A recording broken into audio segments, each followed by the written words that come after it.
इस वीडियो में मैं क्लास 10 यूपी बोर्ड के विद्यार्थियों के लिए बोर्ड द्वारा जारी किया गया इंग्लिश का जो पेपर है आपको सॉल्यूशन के साथ इस वीडियो में शो करने वाला हूं। इस पेपर को अच्छे से समझ लीजिएगा क्योंकि ठीक इसी तरह का पेपर जो है आपको बोर्ड एग्जाम में देखने को मिलेगा। तो चलिए बगैर समय वेस्ट किए मैं जल्दी से आपको यह क्वेश्चन पेपर जो है स्पष्ट कर देता हूँ। तो यहाँ पर कुछ निर्देश दिया गया है जैसा कि आप लोग देख सकते हैं, पहला, दूसरा, तीसरा, चौथा, पाँचवा, छठा करके और सातवां करके। तो ठीक ऐसा ही निर्देश आपको प्रीवियस जो पेपर आप बोर्ड एग्जाम में दिए हैं उनमें भी इसी तरह का आपको देखने को मिला होगा। तो आपको बस ये चीज़ याद रखना है कि आपका जो 20 बहुविकल्पी प्रश्न हैं उनका आंसर आपको OMR शीट पे फिलअप करना है, ठीक है। बाकी सब पिछले की तरह ही आपको निर्देश देखने को मिल रहा है।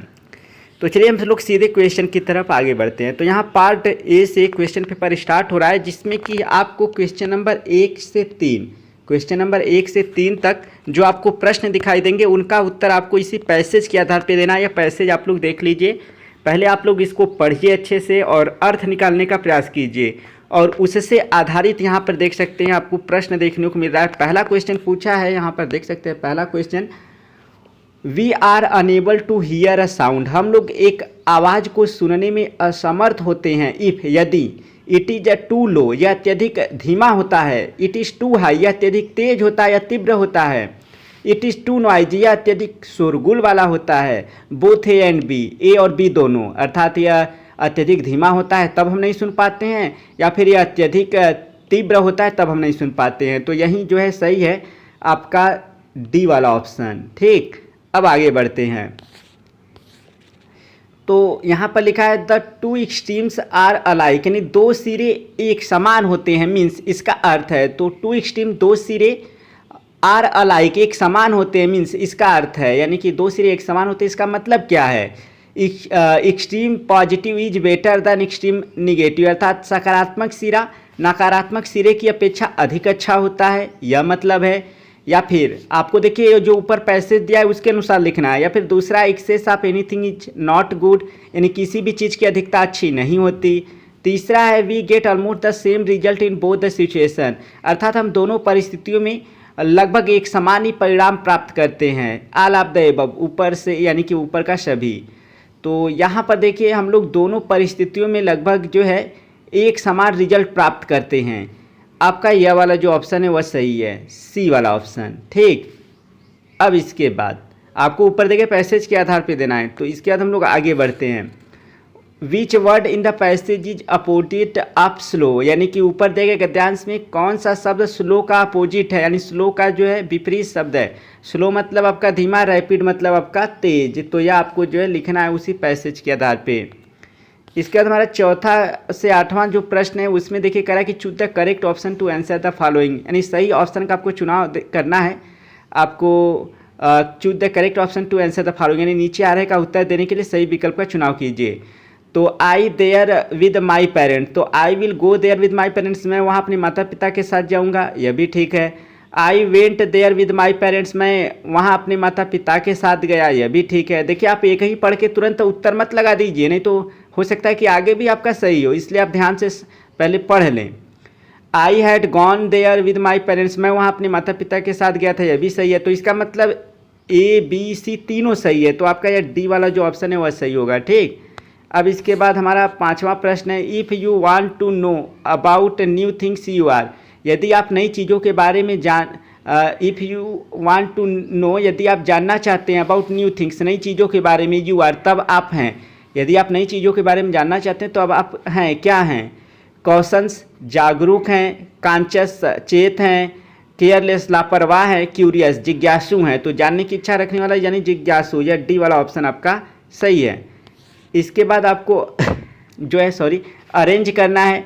Rearrange the following words cluster to make a meaningful sentence, यानी आपको यहाँ पर दिखाई दे रहा है जो शब्दों का समूह, इन्हें जो है आपको एक मीनिंगफुल सेंटेंस में जो है इन्हें अरेंज करना है। तो देखिए यहाँ पर लव्स लिखा है, माई लिखा है, टू शेयर ऐसे ऐसे है। तो यहाँ पर देखिए यहाँ पर आपका पहला है my twice love to share his brother, यह गलत है। Brother loves his twice to my share, यह भी गलत है। My brother love to share his twice, यही वाला जो है आपका सही ऑप्शन है जो सी वाला है, ठीक है। इसके बाद हम लोग आगे बढ़ते हैं। तो क्वेश्चन नंबर 7 कह रहा है कि which of the following words is miss spelled. Miss spelled मतलब गलत लिखना, यानी आ रहे शब्दों में से कौन सा गलत लिखा गया है। तो इसमें कौन सा गलत लिखा गया है, तो अबंडेंस मतलब होता है आपका, देखिए प्रचुर होता है, लेकिन यहाँ पर मीनिंग थोड़ी सी मिस्टेक है। अटेंडेंस मतलब उपस्थिति होता है, एक्सेप्टेंस मतलब स्वीकृति, और आपका अक्वेंटेंस मतलब परिचित। तो यहाँ पर जो आपका अबंडेंस, इसमें ए रहता है डी के बाद ए, तब आपका प्रचुर रहता है। तो यही वाला जो ऑप्शन सही है या गलत आपका वर्ड लिखा गया है, ठीक है। इसके बाद आपका क्वेश्चन नंबर जो 8 है वह है he jumped the well to save the drowning. तो ड्राइंग गर्ल, यानी वह ड्राइंग गर्ल को बचाने के लिए वेल में कूद गया, कुएं में कूद गया, यानी वह डूबते हुए बालिका को बचाने के लिए कुएं में कूद गया। तो जंप के साथ इनटू, जंपेड इनटू। तो यहाँ पर आपका जो बी वाला है वही क्या है, सही है, जंपेड इनटू, ठीक है। अब इसके बाद क्वेश्चन नंबर 9 से 10 तक का उत्तर आपको यह पैसेज जो है पढ़कर देना है। तो यह देख लीजिए, आपका पैसेज जो है दिया गया, इसे आपको अच्छे से पढ़ना है, आपकी किताब से यह पैसेज रहेगा। और पढ़ने के बाद नीचे जो यहाँ पर प्रश्न पूछा है उनका आपको उत्तर लिखना होगा। जैसे यहाँ पर क्वेश्चन नंबर 9 पूछा है, in Annie's poem the ducklings and father swan symbolise, यानी इस एनी की कविता में डकलिंग्स और पिता स्वान प्रतीक हैं, किसके प्रतीक हैं, चिल्ड्रेन एंड पेरेंट्स, बच्चे और माता पिता के। एनी एंड मिस्टर किसिंग, यानी एनी और मिस्टर किसिंग के, तो यही सही है, एनी और मिस्टर किसिंग। इसके बाद हम लोग आगे बढ़ते हैं। तो क्वेश्चन नंबर 10 में कह रहा है mister Keesing had assigned any extra homework earlier because, यानी मिस्टर किसिंग हैड असाइंड, सौंप दिया करते थे, एनी मतलब एनी को, एक्स्ट्रा होमवर्क अतिरिक्त गृह कार्य, अर्लियर प्रारंभ में, यानी प्रारंभ में मिस्टर किसिंग एनी को अतिरिक्त कार्य सौंप दिया करते थे या गृह कार्य सौंप दिया करते थे, बिकॉज क्योंकि ही हेटेड हर, वह उनसे घृणा करती थी। Any was poor in math, वह एनी मैथ में या गणित में कमजोर थी। Any had misbehaved with him, any उनके साथ दुर्व्यवहार किया था। Any talk too much in the class, any कक्षा में बहुत बात करती थी। तो यही सही है आपका जो डी वाला है। इसके बाद आपका क्वेश्चन नंबर 11 से 13 तक जो आपको सही विकल्प का चुनाव करके जो है आ रहे प्रश्नों के उत्तर देना है। तो Mandela passed years in jail, Mandela ने कितने वर्ष जेल में गुजारे, यानी मंडेला पास्ट मतलब गुजारे कितने वर्ष, तो यानी 27, यानी आपका 27 वर्ष जेल में गुजारे, यह सही है ऑप्शन। इसके बाद आपके पास है mahseer is a found in Coorg, यानी महासीर कुर्ग में पाई जाती है। तो यह क्या है, a large brackish water creature, यानी एक विशाल खारे पानी का प्राणी, यह आपका सही है। अब इसके बाद हम लोग आगे बढ़ते हैं। The bus conductor was a man, the bus conductor was a jolly man, यानी कि खुशनुमा या प्रसन्न व्यक्ति था, ठीक है। अब इसके बाद हमारा जो क्वेश्चन नंबर 14 से 15 है उसका उत्तर आपको यह स्टेंजा जो है पढ़कर देना है, ठीक है।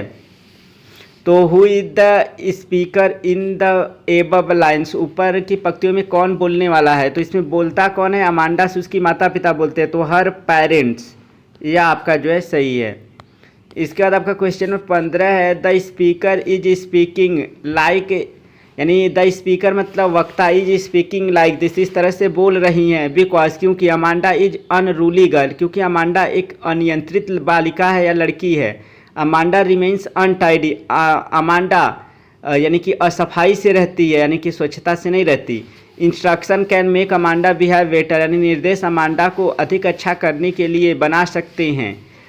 ही वांट टू स्कॉल्ड अमांडा, वह अमांडा को डांटना चाहती हैं। तो मुझे थोड़ा सा इसमें लग रहा है कि यह आपका ऑप्शन सही होगा जो सी वाला है, यानी निर्देश उसे अधिक अच्छा करने के लिए बना सकते हैं।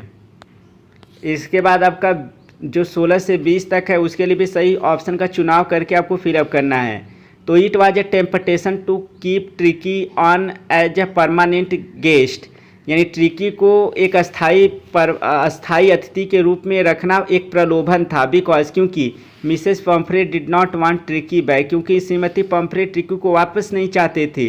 Tricky did not create problem, Tricky समस्याएं खड़ी नहीं करता था।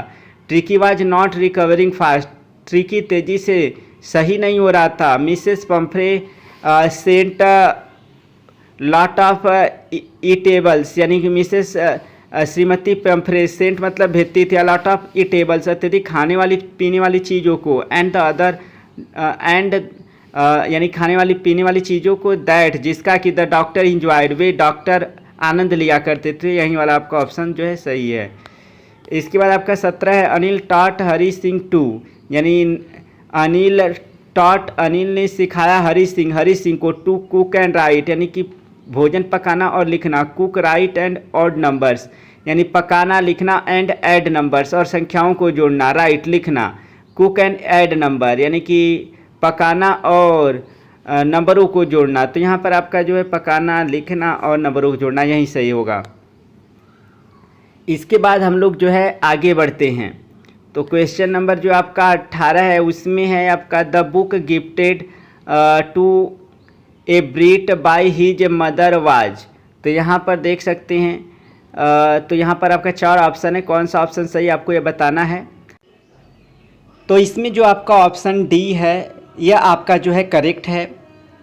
इसके बाद हम लोग बढ़ते हैं क्वेश्चन नंबर 19 की तरफ। तो क्वेश्चन नंबर 19 में जो आपका ऑप्शन बी है यह आपका जो है करेक्ट आंसर है। ठीक है, तो चलिए अब आगे बढ़ते हैं। इसके बाद आपका क्वेश्चन नंबर 20 है Bholi was sent to school because Bholi को स्कूल भेजा गया क्योंकि। अब इसमें क्योंकि it was necessary for her marriage क्योंकि उसके विवाह के लिए ज़रूरी था। एवरीबॉडी इल्स अन्य प्रत्येक व्यक्ति सेंट हिज डाटर्स अपनी पुत्रियों को भेजते थे टू स्कूल मतलब स्कूल को। या फिर her mother wanted to get educated क्योंकि उसकी माँ चाहती थी उससे शिक्षित हो जाने को। Her father felt complete to do so कि उसके पिता वैसा करने के लिए मजबूर हो गए। तो इसमें जाहिर सी बात है कि आपका जो है पहला वाला ऑप्शन सही है यानी वो जो है मजबूर हो जाते हैं भेजने के लिए। अब इसके बाद आपका पार्ट बी स्टार्ट हो रहा है। इसमें रीडिंग से संबंधित प्रश्न है। तो आपको यह जो पैसेज नीचे दिखाई दे रहा है इसे पढ़ना होगा और पढ़ने के बाद जो नीचे प्रश्न पूछा जाएगा उनका उत्तर आपको लिखना होगा। इसका अगर आपको नहीं पता चलता है ठीक है कि कैसे करना है तो मैं आपको पेपर के साथ बताने का प्रयास करूंगा कैसे आपको लिखना चाहिए। तो ये देख लीजिए इस तरह से क्वेश्चन जो है पूछा गया है। अब इसके बाद आपका राइटिंग से संबंधित आ गया कि आपको यहाँ पर देखने को मिला लेटर लिखने के लिए। तो write a letter to your elder brother who lives in Delhi sharing your feelings about how you miss him at home. तो इस टॉपिक पर आप लेटर लिख सकते हैं। राइट अ लेटर एक पत्र लिखिए टू योर एल्डर ब्रदर अपने भाई को हु लिव्स इन दिल्ली जो दिल्ली में रहता है। शेयरिंग योर फीलिंग्स यानी शेयरिंग मतलब साझा कर रहा है योर फीलिंग्स आपके भावनाओं को। About how you miss him at once कि आप उसे कितना घर पर मिस कर रहे हैं। इस टॉपिक पर आपको लिखना है लेटर। इसके बाद अथवा करके भी है आपका write an application to the principal of your college your school यानी अपने स्कूल के प्रधानाचार्य को एक प्रार्थना पत्र लिखिए टू कंप्लेन शिकायत करते हुए दैट कि the water tanks in the school की स्कूल में water tanks are not being cleaned regularly यानी कि स्कूल में वाटर टैंक को नियमित रूप से साफ़ नहीं किया जा रहा है। तो किसी पर भी लिख सकते हैं और लेटर लिखना मैंने आपको सिखाया हुआ है। इसके बाद right a report on the craft exhibition in your school in about 80-100 words यानी आपको अपने स्कूल में नाव उत्सव पर जो है एग्जीबिशन पर आपको जो है नाव प्रदर्शनी पर आपको जो है 80 से 100 शब्दों में जो है एक रिपोर्ट लिखना है। ठीक, यह आपका हो जाएगा। इसके बाद अथवा करके एक दूसरा लिखा हुआ है आपको advantage and disadvantage of internet. इस पर जो है आपको लिखना है यहाँ पर आर्टिकल। तो कोई एक कर सकते हैं चाहे रिपोर्ट लिखिए या लेटर यानी आर्टिकल लिखिए। तो आर्टिकल थोड़ा सरल होता है इसमें भी हेडिंग मिल जाएगा उसमें आपको हिंट या क्लू मिल जाता है। इसके बाद आपका ग्रामर सेक्शन जो है स्टार्ट हो रहा है। कह रहा है कि Kiran said to her mother please allow me to play. तो इसको आप डायरेक्ट में बनाना है तो आप ऐसे लिख सकते हैं Kiran requested her mother to allow her to play ऐसे बना सकते हैं। इसके बाद आपका दूसरा है पैसिव वॉइस में आपको बनाना है I know you very well. तो you are known to me very well ऐसे बना सकते हैं you are known to me very well. अब पंक्चुएट करना है तो आप जो द लिखा है तो इसमें टी कैपिटल कर देंगे। The gardener said to me comma लगा कर इन्वर्टेड कामा में डी कैपिटल डू अब इसके बाद नॉट टच द फ्लावर्स, क्या तुम फूलों को नहीं टच करते, क्वेश्चन मार्क देकर इन्वर्टेड कामा क्या कर देंगे, बंद कर देंगे। इसके बाद आपका डी वाला जो है ट्रांसलेशन है, आप लोग देख लीजिए किस तरह से पूछा गया है, और ट्रांसलेशन नहीं आता है तो हमारे फर्स्ट चैनल पे जाकर सीख सकते हैं। इसके बाद आपका लिटरेचर स्टार्ट हो रहा है। लिटरेचर में आपको क्वेश्चन नंबर 5 में देख सकते हैं ए बी करके 2 क्वेश्चन पूछा गया है, तो किसी एक प्रश्न का answer the following question in about, तो किसी एक प्रश्न का आपको उत्तर लिखना है, चाहे ए वाले में अथवा वाला करिए या बी वाले में भी अथवा करके, तो इन दोनों में से एक एक करना है, ठीक है। तो अथवा वाला कर सकते हैं या आपका जो दिया हुआ है उसे कर सकते हैं। इसके बाद क्वेश्चन नंबर 6 है, तो आपको यहाँ पर देखने को मिल रहा है 2 क्वेश्चन ए बी करके, तो किसी एक प्रश्न का उत्तर आपको जो है इंग्लिश में लिखना है लगभग 60 शब्दों में। और मैं आपको बताना चाहूँगा यदि आप क्लास 10 का फ्री में जो है PDF English prose poetry supplementary का फ्री में डाउनलोड करना चाहते हैं तो नॉलेज बीम एप्लीकेशन पे जाइए, लिंक मैंने वीडियो को डिस्क्रिप्शन में दिया, वहाँ बिल्कुल फ्री में आप PDF जो है गेट कर सकते हैं। उसके लिए अगर आपको ना समझ में आए तो हमारे टेलीग्राम चैनल पे जाइए, वहाँ मैंने समझाया हुआ है कि कैसे आप जो है फ्री में PDF डाउनलोड कर सकते हैं, English prose poetry letter writing इन सब का, ठीक है, आर्टिकल का भी। इसके बाद आपका क्वेश्चन नंबर 7 है, तो आप देख सकते हैं mention a few difference between a tiger in the zoo and tiger in the jungle, यानी कि एक चिड़ियाघर के बाग और एक जंगल के बाग में क्या भिन्नताएं हैं उसको उल्लेख करना है। नहीं तो आप 4 लाइन की कविता लिख दे, 4 लाइन की कविता आपके लिए बेटर पड़ेगा, ठीक है। इसके बाद आपका क्वेश्चन नंबर 8 है, इसमें देखिए आपको सेंटर आइडिया लिखने के लिए कह रहा है, ठीक है। तो सेंटर आइडिया आप लिख सकते हैं किसी एक पोएम पर, यहाँ 3 पोएम दिया गया है। इसके बाद आपका क्वेश्चन नंबर 9 है, तो वहाँ पर आपको जो है किसी एक प्रश्न का उत्तर 30-40 शब्दों में लिखना है लगभग। यहाँ पर ए पहला दूसरा करके 2 प्रश्न पूछा हुआ है। सबका प्रिपरेशन जो है हमारे मोबाइल एप्लीकेशन नॉलेज बीम पर अवेलेबल है। अगर आप चाहते हैं अच्छे से तैयारी करना तो PDF के रूप में सारा नोट्स गेट कर सकते हैं और बिल्कुल फ्री है, कोई चार्ज भी नहीं देना है। तो हमारे टेलीग्राम चैनल को विजिट करें या फिर direct knowledge beam channel knowledge beam application को विजिट करके डाउनलोड कर सकते हैं। लिंक मैंने वीडियो को डिस्क्रिप्शन में दिया हुआ है। PDF के रूप में डाउनलोड कर पाएंगे यदि आप नॉलेज बीम न्यू एप्लीकेशन को डाउनलोड करते हैं तो। अच्छी तरह मैंने टेलीग्राम पे समझाया, वहाँ पर जाकर देख सकते हैं। इसका क्वेश्चन नंबर 10 देख सकते हैं, किसी एक प्रश्न का उत्तर लगभग 60 शब्दों में देना है और यहाँ पर पहला दूसरा करके 2 क्वेश्चन जो है आपसे पूछा गया है। तो यह था आपका क्लास 10 के विद्यार्थियों के लिए बोर्ड द्वारा जारी किया गया इंग्लिश का पेपर, जिसे मैंने काफ़ी हद तक सॉल्यूशन के साथ आप लोगों को प्रोवाइड किया। अगर वीडियो पसंद है वीडियो को लाइक करें, चैनल पर तो चैनल को जरूर सब्सक्राइब कर लें। तो मिलते हैं नेक्स्ट वीडियो में, तब तक के लिए thank you so much for watching this video.